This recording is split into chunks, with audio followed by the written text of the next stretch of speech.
Madyes, Master of Asia, Historical Enigma. Madyes, the mysterious Scythian, stepped onto the world stage. There is not a great deal of information about him, nor has his name turned up in any of the Assyrian tablets.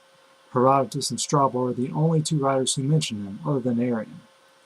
Nevertheless, Herodotus provides the most information about Madyes. Most historians have read and used Herodotus' work for their own research in dealing with this matter.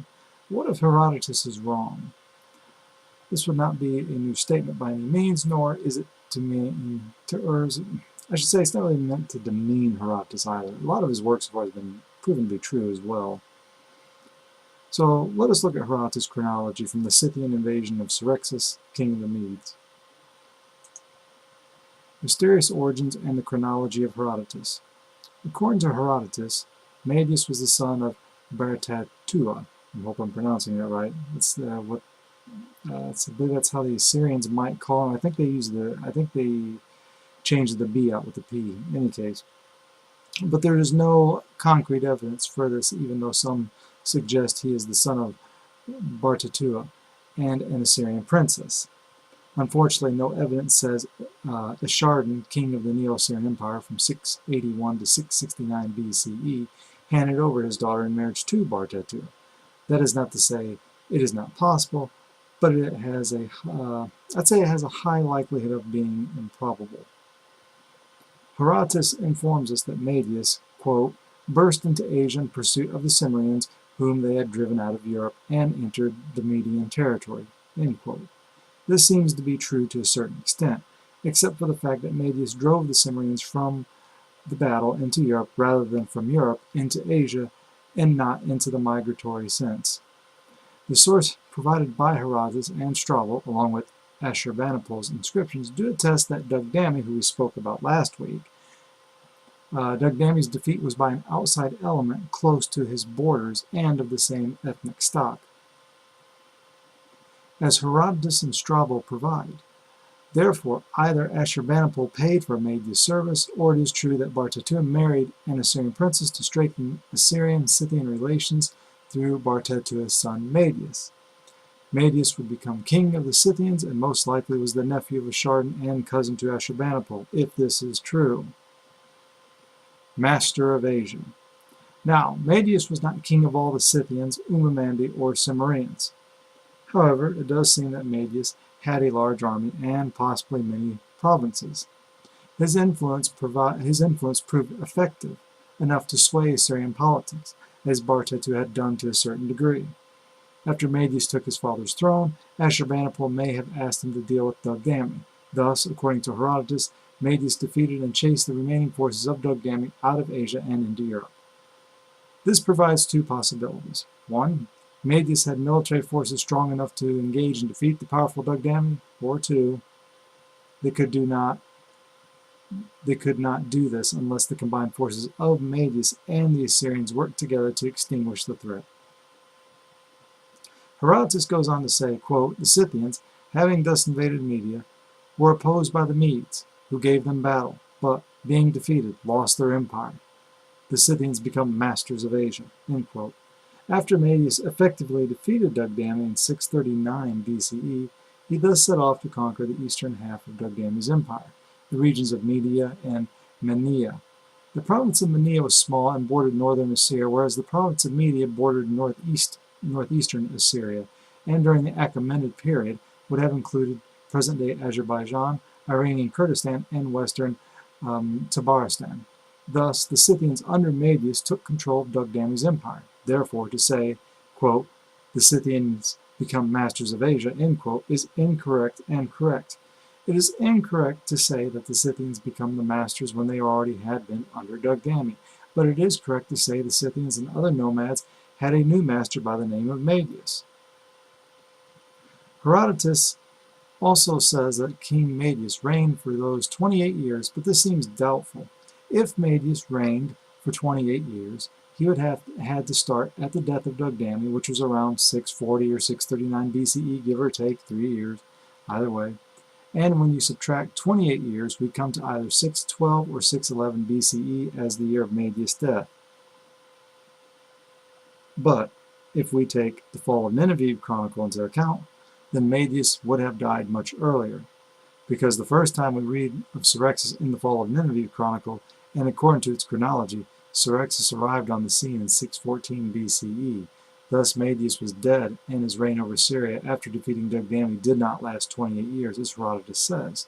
Therefore, Cyrexus was free to go about his business in Asia unopposed, as no Scythian threat seems near or far, and it could be argued that the Scythians who did not oppose Cyrexus joined his forces. The Scythians continued to push on, for Herodotus goes on to say, quote, "After this they marched forward with the design of invading Egypt. When they reached Palestine, however, the Pharaoh, the Egyptian king, met them with gifts and prayers and prevailed on them to advance no further." End quote. When Pasammechetus, I'm not sure how to pronounce this Egyptian king's name, became king of Egypt in 664 BCE, Assyria still held a tight grip over the country, which he was able to shake off over time, allowing him to reunite Egypt. Ashurbanipal could do little about the events transpiring in Egypt, since his borders were already buckling under pressure from systematic warfare with neighboring states. Thus, Ashurbanipal effectively pulled out of Egyptian affairs. Whether he removed Assyrian troops out of Egypt is a matter of debate, for the Assyrian inscriptions are silent on this matter, other than some reliefs that depict the issues going on in Egypt. Assyrian troops pulled out of Philistia and the northern portions of what used to be the northern kingdom of Israel around 640 BCE. With Assyrian troops effectively gone from the region, the Egyptian pharaoh moved into Philistia around 640 BCE, while King Josiah of Judah pushed north to retrieve the remnants of Israel shortly after 630 BCE. As for the Scythian invasion of Palestine, the year remains uncertain, as some suggest 626 BCE or shortly after. The reason for the Scythian invasion of Palestine seems to be due in part to the destabilization of the Assyrian Empire shortly after Ashurbanipal's death in 631 BCE. This led to the rise of his son Ashur-etil-ilani, whose reign was short and much undocumented. We'll just call him Ashur, was deposed in 627 BCE by a usurper named Sin-Shumu-Lishir, who reigned on the throne for a year or less. With the transfer of power through what looks to be a coup d'etat, the Assyrian Empire was fractured and opened to foreign conquest. Egypt at the time had been spreading its sphere of influence through Palestine, but how much land they conquered the further they pushed north remains unknown. It seems possible that when one of the last kings of the Assyrian Empire recaptured the throne in 626 BCE by the name of Sin-Sharshuka, he sent messengers to the Scythians and Cimmerians to check the Egyptian advancement. But when the Scythians arrived on the scene, they were paid off by Pharaoh, as Herodotus mentions. An alternative reasoning as to why the Scythians may have pressed on into into Palestine, is that they felt the pressure of the Egyptian advancement northward. Remember, the Scythians had hegemony over the lands to the north of Palestine and felt the need to attack or at least check out their neighborhood.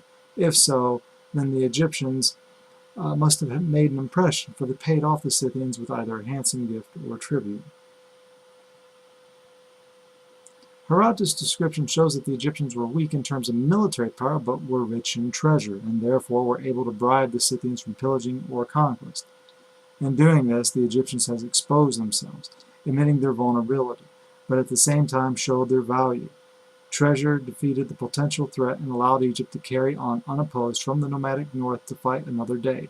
The amount of money given to the Scythians must have been great, but some decided to pillage, particularly the temple of the celestial Aphrodite at Ashkelon, where, quote, female sickness, end quote, overcame some few of the greedy. Whether or not the Scythians controlled the whole of Asia for 28 years is true to some extent if you consider Dugdamni and add the reign of Madyes. Then you have 28 years and more. Now, this is not to say Herodotus is wrong, but if one considers that from the time Nineveh fell in 612 BCE to the Battle of the Eclipse, or Battle of the Eclipse in 585 BCE, I think it's also called Battle of the Eclipse, then you would get 27 years, which is close to 28 years Herodotus is referring to. The notion of the Medes, led by Cyaxares, conquering a portion of Anatolia while bringing on the downfall of Era, may in fact have been an invention of Herodotus. Domination by Scythians. Besides the 28-year domination by the Scythians, Herodotus goes on further to say, quote, "The dominations of the Scythians over Asia lasted 28 years, during which time their insolence and oppression spread ruin on every side, for besides the regular tribute they extracted from several nations additional imposts, which they fixed at pleasure, and further they scoured the country and plundered everyone or whatever they could." End quote. This description is usually applied to Madyes. However, Herodotus may be attributing to Madyes acts described in the passage created by someone else, such as Dugdami. Assyrian sources remain silent about Madyes and the troubles that came with him. If Madyes did do these things that Herodotus suggests, whom did it affect? The civilizations of Mesopotamia and Palestine, particularly the province of Judah, seem to have escaped this ransacking. Egypt did pay a fee to the Scythians during what would have been the rule of Madyes. However, Herodotus is the only source. But if we consider Dugdami mentioned in the Assyrian sources, then we may have a case. For the Assyrians feared Dugdami, and it seems if anyone could get Assyria to pay tribute, Dugdami would have been the person to do so. But even the Assyrians mentioned Dugdami paying tribute to them. Therefore, I would suggest that this statement made by Herodotus is in fact much broader than he realized. In other words, if you consider the Scythians and Cimmerians from Ashard to Ashurbanipal, you will find these nomadic peoples raiding and pillaging whomever they can, whether it was Assyria, Lydia, or others in their vicinity. This is not to say Herodotus was wrong, but rather he was right in one sense that the Scythians and Cimmerians did in fact, regardless of the leader mentioned or not, before Madyes' pillage. Madyes is not the pillager who is forcing tribute with ease, as Herodotus tells. As for the Scythian domination that Herodotus speaks of, it is questioned whether the Scythians ruled as a single entity. It seems more plausible that they controlled Asia not as a centralized united empire, but rather as a loose tribal community that went about their own business unless an outside element threatened their pastures and way of life.